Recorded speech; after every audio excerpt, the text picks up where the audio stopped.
Hello, hi, welcome. Good morning, evening, afternoon, whatever, whenever you see this. So the setup is back in this format. I'm not, you know, doing whatever. I'm just gonna pull one card and then sort of stream of consciousness it, and then we'll just see what's it. Oh, I am uploading a 1 second, y'all. I can do that after. I'm gonna put the timestamps in the description box. After this, it's like 6 minutes until it's done uploading. New Moon in Aquarius video, looking at some of the things from the previous, like something to take with us into this that we should have theoretically had some exposure to at the very least. Something that you've learned, hopefully, at greater to the better. Um, and then also sort of looking at what we have to gain in this cycle. Um, so that was some of the more apparent things and some of the more underlying things. Now, oh, look, the death card and the sun. Death and the sun. It is a rebirth energy. And it's also speaking of the things that we need to let go. With the Nine of Swords now and death at the cut, because holding on to them just doesn't serve us in any way, shape, form, fashion, function, or otherwise. There's our card today. The Nine of Cups, I guess, with the Empress at the bottom of the deck. Loving that energy. Let's see how I want to do this. I wish I could like zoom in on this more. Oh, that's like right on the light. Right on the light. There you go. Now her back is to the light. The light is shining from behind her, okay? Illuminating her way forward.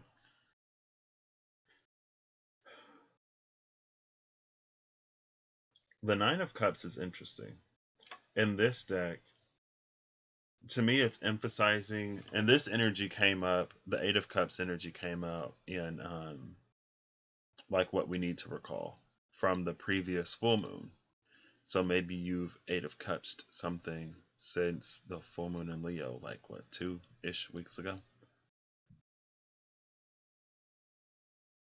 And honestly, it feels like a release of the dependency on other people to make us feel a certain type of way, to make us feel loved, to make us feel empowered, to make us feel creative, or like we have the potential within us to harbor life, like we don't have a void womb.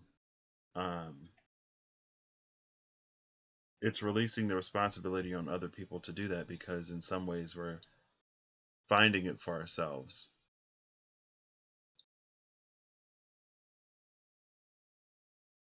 And maybe we're coming more into the energy of that finding. Maybe not yet fully in an energy to begin to share, because it's not the Ten of Cups. But you have to really master, or at least be comfortable with the Nine before you move into the 10. Before you go to invite someone else into your home. It's just making sure you're capable of hosting someone. Or before you move into a new home together. And if you're both moving into a new home together, then it's like neither person is necessarily comfortable in that space. If you move in with someone else, someone is inherently more comfortable than the other person. There's a lot more, the pressure of adjustment falls more on one person than the other person. But in this, what you're going to be going into after this, it's going to fall on both people to be as accommodating and to be as loving, to the point where they can be selfless, or more selfless, to the point where they can compromise, where we can come to mutual agreements that benefit everybody and leave us all feeling more fulfilled and better off. And so too is it so vitally important that you have a voice and that you address the things and concerns that you have, because otherwise it's like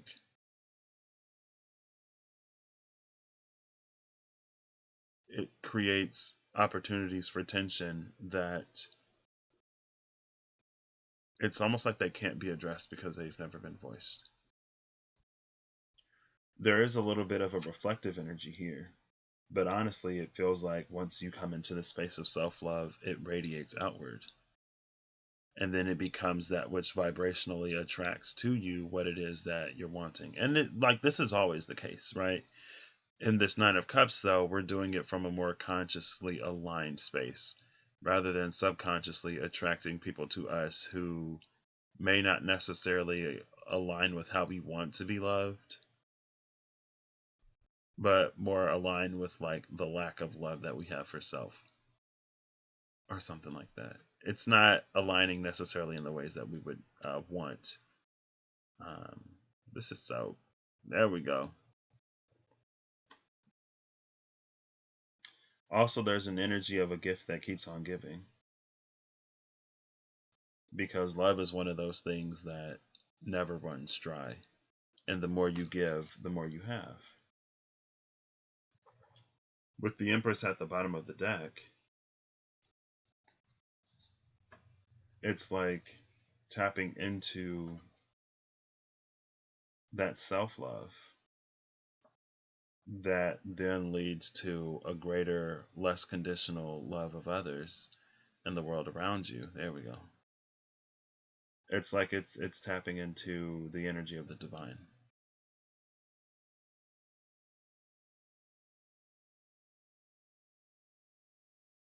And it's interesting because it's like maternal and paternal love. So there is like an energy of tough love, but there's also an energy of soft love that can be there. There's an energy of, because the divine never forces anything. And in that way, I don't want to say it can enable, but it never forces. It always supports. And sometimes we don't want certain things to be supported. It's like when there is a decision that you have to make, or when there's something that you want someone to talk you out of, right? A decision that you want to make, but a decision that you will make, but you don't want to make. So you try to talk to someone who will talk you out of it. And maybe the divine will try to get you to consider other things, but at the end of the day, it will honor your choice and your decision, because it's not in the business of dominating the will of others. Because if it does that, it's like it defeats the purpose of why we're here in the first place.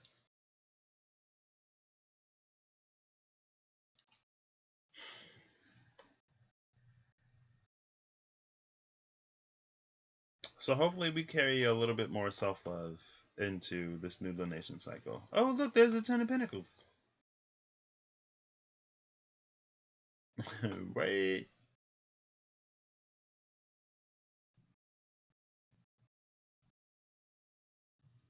Okay.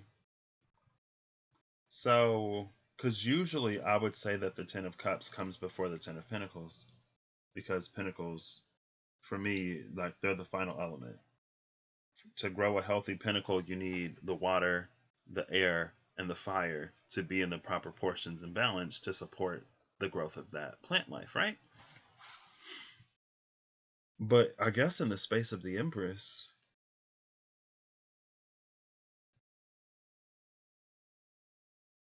maybe that's why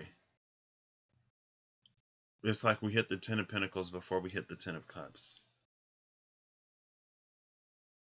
Because it's this energy, and it reminds me of the Magician card yesterday. Let me try to center this a little bit more. Goodness. There's a whole trail of cards under this Empress that we don't see.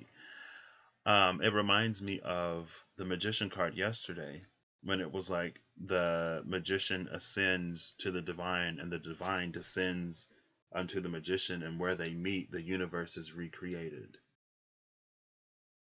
And so it's like, as you're projecting out this self-love that's radiating and that draws in and attracts more, it's like these because all of the cups are pointed outwards from this one cup in the middle. So if your central cup is full, then it's like it shoots out, or if even if it's empty, it still does this. It shoots out and it meets with like energy. But when you have two healed energies that link up, maybe before that person even fully comes into your life, or maybe before that person steps into the role that they're going to have in your life, it's like energetically that connection has already happened. Spiritually, it's lined up for you to receive.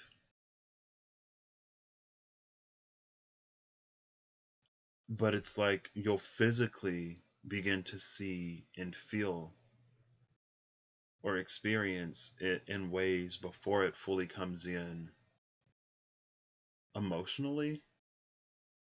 So it's like it happens spiritually, and then physically, and then emotionally. So the cups are kind of sort of divided a little bit. But once you've truly aligned to that, Blooming Rose, hey, how you doing today? Happy early birthday. 2 days, 3 days. Happy new moon in Aquarius. Hey, to the Aquarius. Chinese Lunar New Year. I looked on my calendar, and it has Chinese Lunar New Year like on tomorrow. But I think that's because when it's the full moon, or when it's the new moon here, it's already tomorrow over there, because it follows the Aquarius new moon. Anyway, hello, how are you? I hope you're well. I should have waited for you to answer. But that's what this is. And that's why this Empress is in a space of creating without even leaving her seat. It's because her energy precedes her. And it lines up, connects with that which it is resonant to. And so it's like you start to feel that resonance before you experience the thing that causes that resonance. Excuse me if that makes any sense. So, oh my gosh, it's uploaded. The video is uploaded, so it's probably like processing now. But that's what I got. I don't know if I'm necessarily going to get any more. I don't think so. I think that's pretty much it. I do want to pull. I'll pull one card for each sign, and I'm not going to timestamp it. So I'll just keep saying the sign over and over, and then you can like fast forward through. I guess. Just in general, because I wanted to do it at the end of the video, but I didn't. So maybe I won't. I'll just get a final message. Well, Aries, no, we'll just go for it. Aries is coming out with the Seven of Swords. I think there is something that Aries is potentially working on that could be very big, that right now you may just be in a space where maybe there are certain people in your environment who could be dream killers, or people who would like constantly kind of sort of bring you down, or try to like, I'm just being realistic for what it is that you want. I don't think this is necessarily in a bad or sneaky way. If there's something that you can't trust people with, don't feel pressured and obligated to. Build it out while it's safe. Like if there's a child that you have, and there are certain environments where that child isn't safe because of the negligence of whoever's there. Like, let's say you have a family member who drinks a lot and they just pass out on the couch, and they're like, oh, I never get to see your child. Or like you want to go out and they offer to babysit, and you're like, oh, like not really. And they're like, well, why not? Like, what's wrong with me? Why can't I babysit your kid? Like, beggars can't be choosers. And in your mind, you're like, I just said I wanted to go out. I wasn't begging you to watch my kid. And my kid would be better off at my home unsupervised than it would be in your place. So no thank you. A little extreme potentially, but it's that kind of sort of energy for Aries. For Taurus, Taurus is coming out with the Two of Pentacles. I think the Two of Pentacles for Taurus is all about sort of putting in the work where the work needs to be put in. At least the Taurus in me, it's not an energy that likes to waste time or energy because it appreciates the balance between work and play and leisure. It appreciates leisure.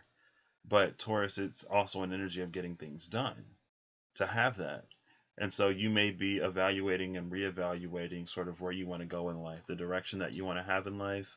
And I'd say for you, Taurus, to just follow what feels good in the heart space. So even if it's challenging, even if it's a little difficult, if it feels rewarding and fulfilling and like it's worth it, then go with that.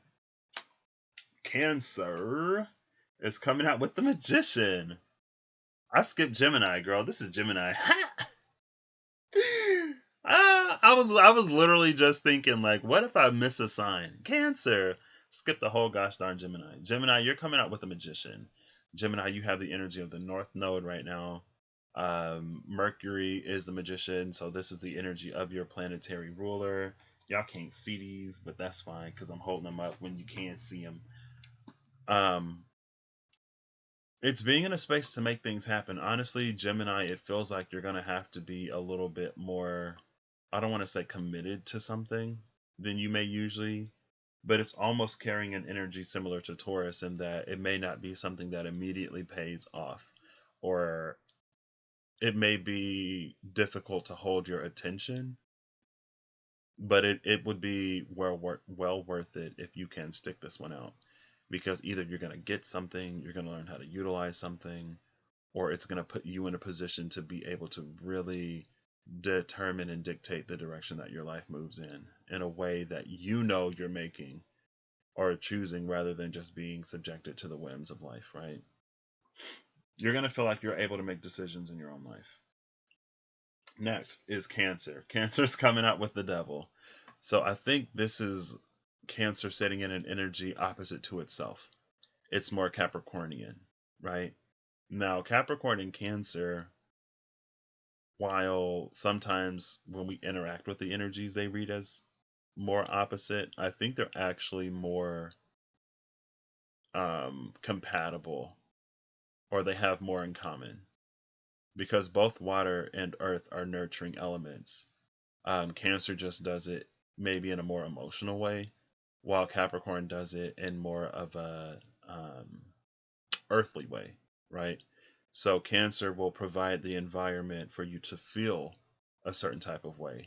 Capricorn will provide like the setting for you to feel it in, right? Capricorn is the house, it's the furniture, it's the amenities and things like that.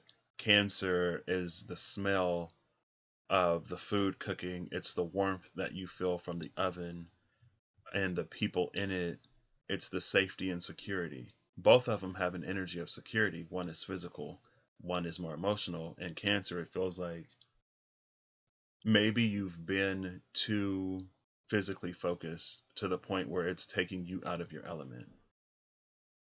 And I don't think it's necessarily entirely bad. I think there is something for you to gain while you're there, but it's also to maintain those softer parts of you, maybe. Because maybe while you're more in this Capricorn energy, it's like it hardens your already present shell. And so maybe you've run a little dry. It's time to reconnect to yourself more. That's what I got, Cancer. Next is Leo.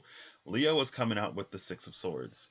I love this for Leo because I feel like a lot of times for Leo energy, I've been feeling this energy of like keeping people or things close to you to the point where it stagnates you. It's like you have like Pluto and Saturn and Jupiter, where Mercury and Venus and Earth are supposed to be. And those planets are like, it's too bright, like dim it, it's too bright, it's too hot, it's too bright, it's too hot. And so you continued to sort of dim yourself and to basically disconnect from yourself in ways that you're not really meant to, in order to satisfy and appease people who aren't maybe necessarily supposed to be that close to you. Pluto and, what did I say, Jupiter and Saturn, they're in the place that they need to be. They're properly spaced from the sun. They're not meant to occupy the space that Mercury, Venus, and Earth are. But with the Six of Swords, I feel like it's you, through the space of healthier boundaries, setting yourself up to thrive. And it feels like it's going to be you thriving because this is no longer you sort of sacrificing who you are or what makes you you in order to sort of smooth things over. Because something about your light is meant to shine. And maybe it's leaving some things cold that needed to be warmed up. Like Pluto is where it is because if it were in the space of Mercury, it would melt. And if one of the gas giants were where Mercury or Venus or Earth is, like, who's to say that because of the gravity or the gravitational pull of the sun, that the gas from those planets wouldn't be leached towards the sun and then the sun would just expand? So now, like, not only do we not have these gas giants because all of that fuel is with the sun now, the sun has expanded to the point where everything in the solar system is burned up. And maybe there were people who were like gassing you up in a way, like inflating your head in a way that didn't really serve you. Because it's still to maintain a sort of sense of, I don't want to say groundedness, but it's like it can kind of sort of pull you out of who you are. Like ego Leo in its shadow can be egocentric, but I think Leo in its light has ego, has pride, but it is connected to like what gives it that. It's not senseless, it's not baseless, it's anything that anybody can see, rather than you proclaiming something but not necessarily acting out in that. And basically, it just kind of sort of puts you in a role that maybe you don't even want to play. For Virgo, Virgo's coming out with the Eight of Wands. This is interesting. I feel like Virgo's been doing a lot of planning and preparing, but not necessarily in any way that they would think they are. It feels more internal and behind the scenes. And like if this is the sun, and I'm kind of seeing it as a portal, like all of these things that you've been preparing within yourself are in the dark, they're going to be coming to the light like one after the other.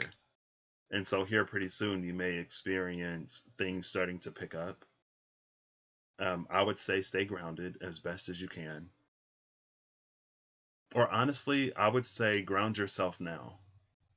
Because when these things start to take place, like everything happens in its own time, but you don't want to be something that like limits it or slows it down or restricts it, right? Because it feels like it's pretty good, especially if you've been aligning and doing the work. So I'd say ground yourself now and prepare. I'd also say maybe dig into the nature of what it is you would like your life to be like. So maybe not necessarily extremely specific, but it's a time to discover, I guess, and to rediscover and be rooted in what's important to you. Because you knowing what's important to you, I think it'll help you stay grounded as things begin to really take off. Libra is coming out with the Four of Swords. I feel like this is just Libra sitting pretty. I feel like this is Libra in a place of rest. I think this could also be Libra in a space of seeing, determining, deciding who Libra is outside of everyone else. I think for Libra, maybe it's really easy to sort of see yourself as like I do this for that person, or like how you relate to other people. And like how you relate to other people is a clue. But I think it's just time for you to, or you're in a space of just discovering more of you and the sense of you outside of everyone else. Also, I mean, it is the Four of Swords, so maybe you've recently gone through some kind of loss or a heavy situation. Maybe you're in a period of recovery or bouncing back, and it's nearing the end of that period, and you're sort of like trying to think on like whether you're ready or not. But honestly, it feels like one of the biggest challenges may be like whether you're ready to be everything that you were for everyone else while you're still in a period where you kind of need yourself. And so I would definitely say reach out to people that you can rely on and that you can trust to be there for you and to support you in any way that you need in this time. And to maybe put into your schedule you time. And I know for myself personally, it was a little bit of a challenge. Like adjusting to like having more me time. It's like I need me time. I need me time. So I gave myself me time. And then it's like what do I do now? It feels like an expansion for Libra in some way. But it almost feels quiet too.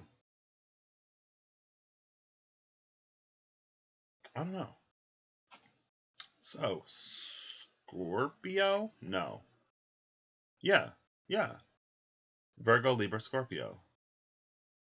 Mutable fixed, or mutable cardinal fixed. Scorpio is coming out with the Nine of Swords. I feel like this is a very scorpionic energy, though.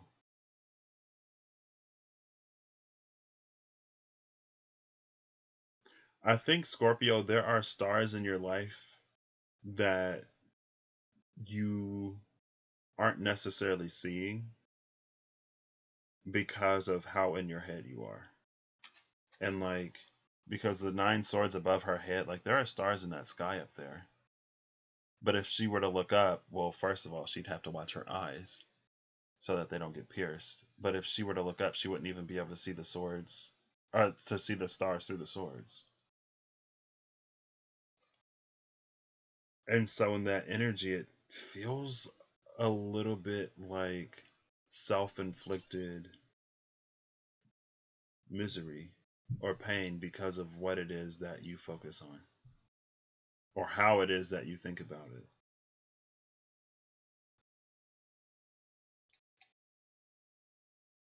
But the sun is rising in this situation.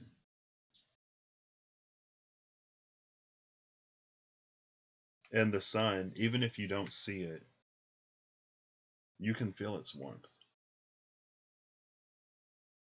So something within you, Scorpio, should be able to know or feel that all is not lost. And if you follow that feeling, I think it'll begin to ease certain things and liberate certain things. And honestly, it feels like it'll give you the permission to be yourself. And you can be like, I don't want to say dark and broody, but you can be dark and broody and still have friends and still have people. And like dark and broody in a way that isn't necessarily to the point where it's putting you in a Nine of Swords energy all the time. But I don't know. It's like it's up for you to discover how you can be or who you can be when you're not beating yourself up in certain ways. And I feel like scorpionic energy can be like really good at doing that to themselves, but not necessarily portraying it to other people. But if you introduce something to a Scorpio that triggers that, you'd be able to see it. And maybe that's just because like I'm a Pisces and I got that Scorpio connect, so I can just see Scorpio a little bit in some ways. But also to some degree it's like if you are a Scorpio and if that's something that naturally you sort of just have the ability to do, to hide things, if people are beginning to see it, then that's when you know that it's too much. And I feel like that sounds a little twisted, like you should be able to hide this better. But it's like maybe on a lighter note, like you're the type of person where like your stress and your worry and your anxiety doesn't usually show on your face. because you're able to be more present in the moment and you're able to be more engaged with whatever it is that is right in front of you. So while you're engaged here, you're not there. But now, like, this has gotten so big that now, even when you're here, we can still see this. So something back there needs to be handled and addressed. And I feel like, again, the sun is going to be rising in that situation. And the more you follow that feeling, the brighter things will get. And then it'll reshift and rebalance you. After Scorpio is Sag, Sagittarius is coming out with the Queen of Wands. So, in the realm of your energy, Sagittarius I would put more at the Knight of Wands than the Queen of Wands. But I like this for Sagittarius because it feels like Sagittarian energy is finding something that it can stand on. And something that it can stand on proudly. Right? And it's like, if we think of Sagittarius as horses, and horses that typically like to be free, but it's like finding a place that you like, finding a person that you like, finding an environment that you like, where you can be with that person in that place, in that environment, and not feel restricted.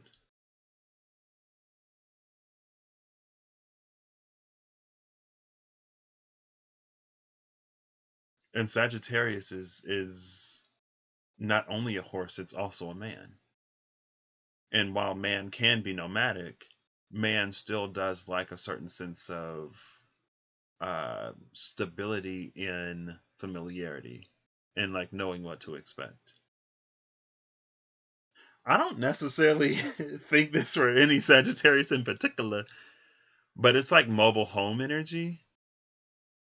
Like, you pack up everything, you get a camper or an RV or something, and you decide to just go mobile.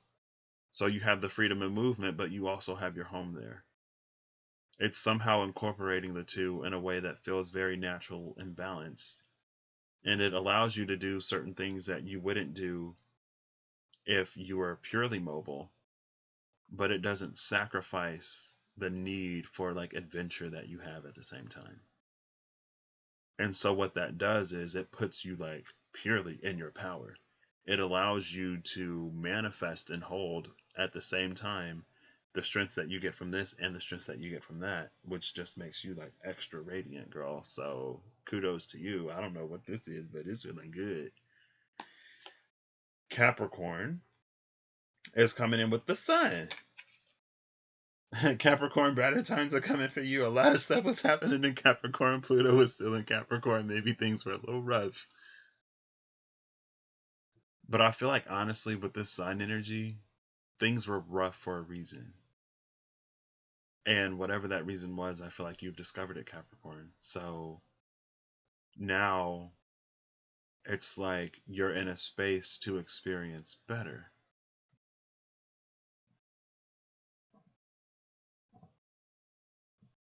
It feels like, again, Capricorn is getting more into the sea. This would be like a solar energy for Capricorn. This is reaching the top of the mountain, but it's not cold. Usually, when you reach the top of the mountain, the air is super thin and it's really cold. Something about how we would naturally think that, like, the top of the mountain is closer to the sun, so it should be warmer than the bottom of the mountain where it's further from the sun, but that's not the case. But here, it actually is the case.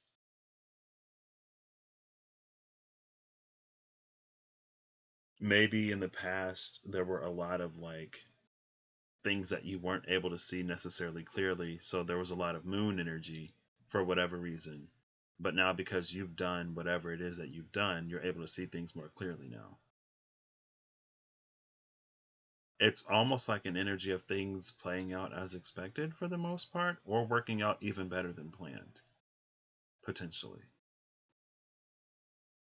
But keep that foundation, whatever lessons you've learned, keep those with you and keep that watery part of yourself very much alive because, you know, Capricorn is a sea goat, not just a goat. Aquarius is coming out with the Five of Cups.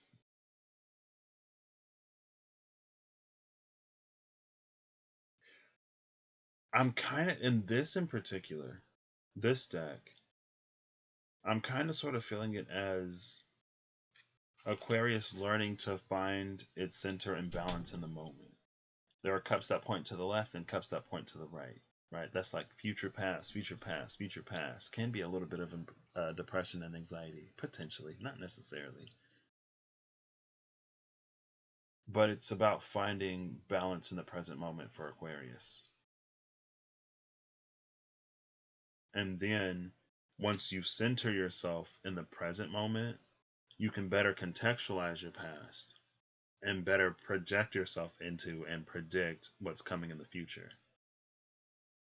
And so it's like when you jump back and forth without making a consideration for the moment you're in, that's when you can get a little lost. So it's also about grounding things for Aquarius. I mean, if it is about grinding, then like maybe you're going to be coming into a period of like where you need to work a little harder. I don't necessarily feel like it's because of any lack. Maybe it's something that you're excited about, and in that you would need to make sure you take breaks because you don't want to burn out. And rest is important for overall brain function and creativity, right? So there may also be a need to sort of balance out your schedule, or time management may be something that's coming up for you potentially. The Five of Cups is typically about, more than anything, it's perspective and what you choose to focus on. You can choose to focus on the things that didn't go well, or you can choose to focus on the things that you still have, and to devote your time and energy to making those into something better than what it is that has already, like, that you've already lost. And it's not necessarily about making it better, it's more so about allowing it to be better because you're releasing the grip of the past on you. So, Aquarius, finding the present moment, contextualizing the past, looking forward to the future, but creating that home base through which everything sort of can make sense. Instead of like, maybe it's also time for you to slow down a little bit, because that's a very frantic sort of energy. Last but not least, Pisces. Pisces is coming out with the Hierophant. The Hierophant is a card of spiritual authority, but it's spiritual authority because it is able to condense down the spirit into something that we're able to understand on the 3D. And so people rely on the Hierophant to get a message from the divine. I don't necessarily think so much to get a message to the divine. And maybe that's a question.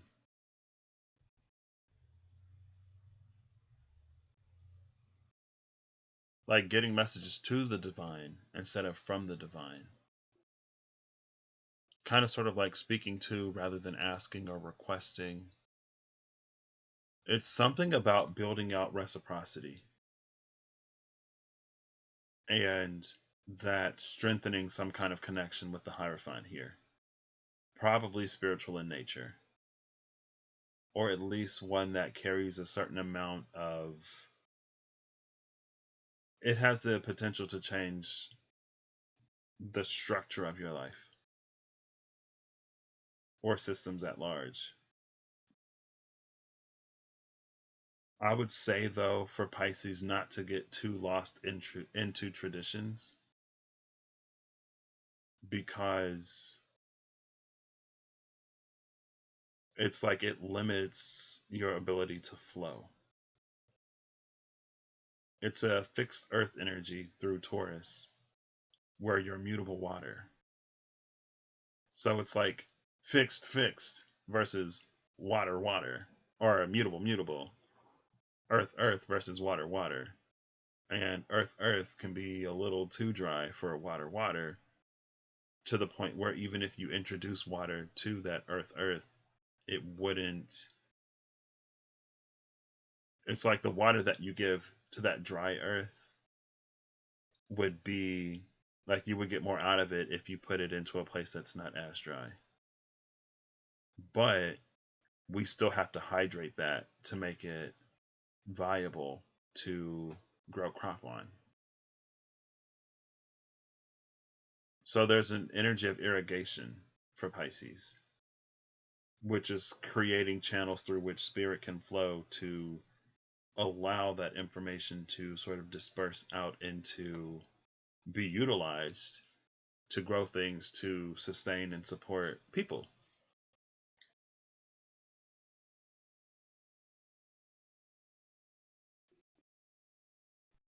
And so,